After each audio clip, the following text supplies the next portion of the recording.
Evander Holyfield's brutal KO loss to Vitor Belfort. I don't want to say brutal because rewatching the fight, it wasn't that bad. He got overwhelmed and went down a few times. He didn't take any really hard shots.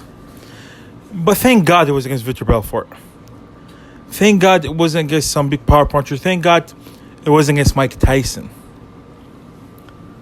Because boy, oh boy, at this point of their lives, Mike Tyson is still very healthy. Extremely healthy. I wish when I'm 55, I'm like Mike Tyson. But boy, oh boy, I do not want to be like Evander Holyfield at 58. No, I do not. Mike Tyson would rip Evander Holyfield's heart out at this point of their lives. Fairly easily. Mike Tyson still, and when you fought Roy Jones Jr., you saw he still had 8 rounds in him. Evander Holyfield did not have 30 seconds in him. Roy Jones Jr. also had 8 rounds in him. They would both kill Evander Holyfield. And guess what? That's going to happen very soon. In these farcical fights, someone's going to die. Some big profile fighter is going to die. Maybe a Sugar Ray Leonard, maybe a Tommy Hearns, maybe a Riddick Bowe. They're going to get in there and take so much damage. And they will die. And guess what's going to happen? Boxing will get banned in the United States of America. If a high-profile, old fighter gets in there and suffers fatal damage, boxing will get banned. You heard that here first. Boxing could be banned completely. And if the British Boxing Board of Control and the British Parliament, I know this for a fact, they've been wanting to ban boxing for a minute now. Not since today, not since yesterday, since the 1990s. Ever since the BBC stopped showing boxing on their channel. The last fighter they showed was Audley Harrison. And Audley Harrison, I think by 2013, was out of, well, was not, I think he got knocked out and exposed, so no one was following him after then. But I'm going to go through his box rec real quick to be sure. My apologies, I don't have this ready because I was not expecting to talk about Audley Harrison. So, when did he get knocked out the first time? No, he had an undefeated streak up until 2005 when he lost to Danny Williams. Then he lost to Dominic Wynn. Then he got knocked out by Michael Sproul. Then lost to Martin Rogan. And the losses just kept on coming until he fought David Haye and got destroyed. And then he got knocked out by David Price and Deontay Wilder. So Audley Harrison was very quickly exposed.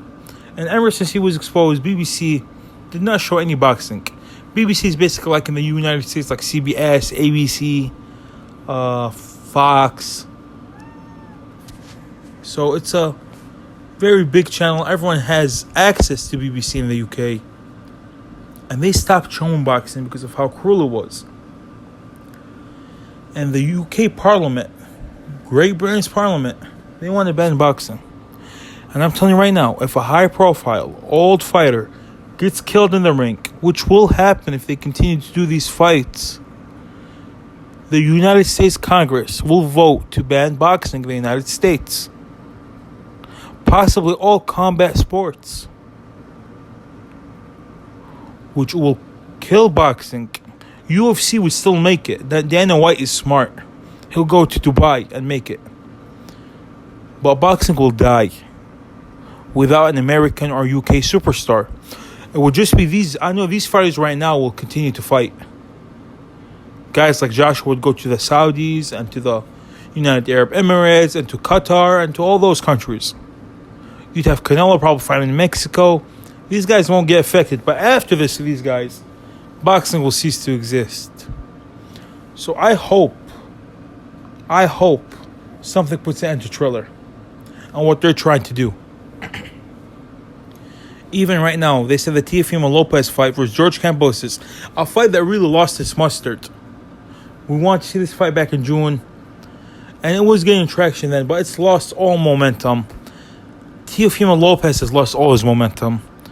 Many people are looking in a different light to the Lomachenko victory.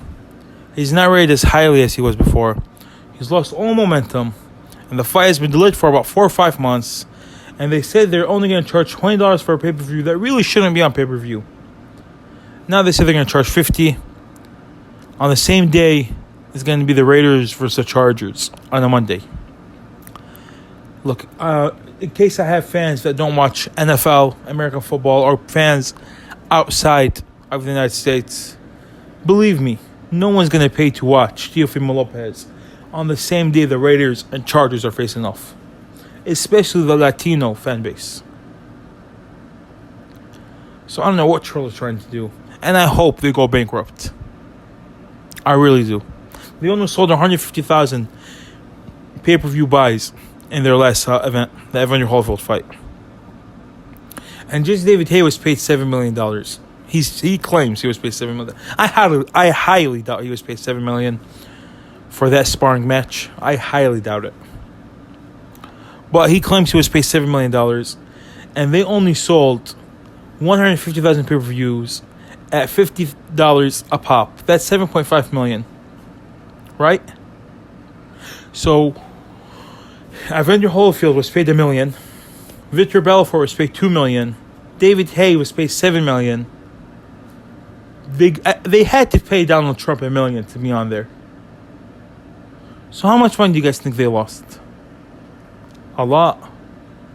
They probably lost as much money as how much it sold for. They probably spent $15 to $20 million on the event, if not more. They bought Sean Porter. They bought 50 Cent. They spent so much money on that fight. But I guess they made so much money off the Mike Tyson vs. Roy Jones Jr. event that they don't care about spending this much money. They made also a lot of money on the Ben Askren versus Jake Paul fight. So they think they can take these losses. But these losses are not sustainable. They're not.